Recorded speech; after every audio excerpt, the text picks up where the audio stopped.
Hello students and welcome to Brilliance Online Edu Classes. Today I have taken up the chapter Weathering the Storm in Ersama. Weathering the Storm in Ersama, written by Hers Mandir. This story is dedicated to the power of youth. Hers Mandir was born on 17th of April 1955. He is a writer and activist. Hers Mandir works with the survivors of mass violence and hunger, as well as homeless people and street children. The author Harsh Mandir is the director of the Center for Equity Studies and a special commissioner to the Supreme Court of India in the Right to Food case. Dear students, now let us be on the story.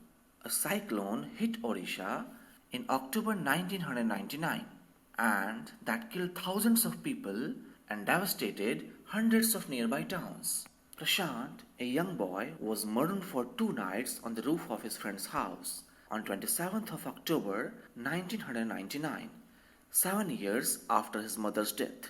Now the story begins.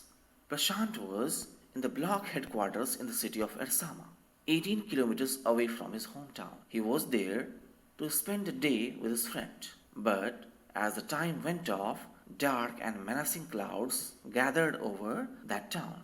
Now the storm was at its peak and the wind was blowing harder and started to uprooting trees. The crazy destruction wrought by the cyclone and the surge of the ocean continued for the next 36 hours, although wind speeds had reduced somewhat by the next morning.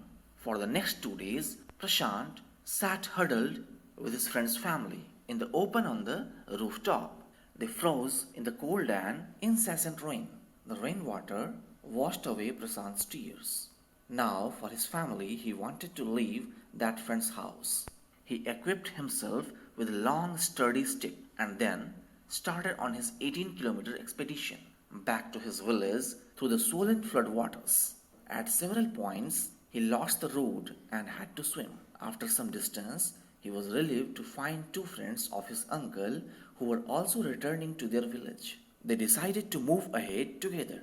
Eventually, Prashant reached his village, Kalikuda. His heart went cold. Where his home once stood, there were only remnants of its roof. He decided to go to the Red Cross hospital as he thought that his family members can be there. Among the first people in the crowd, he saw his maternal grandmother, weak with hunger. She rushed to him, her hands outstretched, her eyes brimming. It was a miracle. They had long given him up for dead. After that, Prashant found his family members taking shelter in the Red Cross hospital. The people under the shelter were in deep grief. He sensed a deathly grief sitting upon the 2,500 strong crowd in the shelter. 86 lives were lost in the village. All the 96 houses had been washed away. Prashant, all of 19 years, decided to step in as a leader of his village if no one else did. He organized a group of youths and elders to jointly pressurize the merchant to part with his rice. The delegation succeeded and returned triumphantly, wading through the receding water with food for the entire shelter. No one cared that the rice was already rotting. Branches from fallen trees were gathered to light a reluctant and slow fire on which to cook the rice. For the first time in 4 days, the survivors at the cyclone shelter were able to fill their bellies. Now, after taking food, they had to clear the shelter from vomits, urine, and all the dirty things. Then, they deputed the children to lie in the sand left by the waters around the shelter, with the utensils on their stomachs, to communicate to the passing helicopters that they were hungry. The masses got through, and after that, the helicopter made regular rounds of the shelter, airdropping food and other basic needs.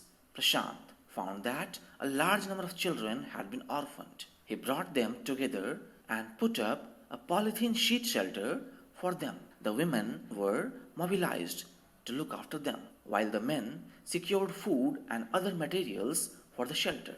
Prashant was quick to recognize that the women and children were sinking deeper and deeper in their grief. He persuaded the women to start working in the Food for Work program started by an NGO.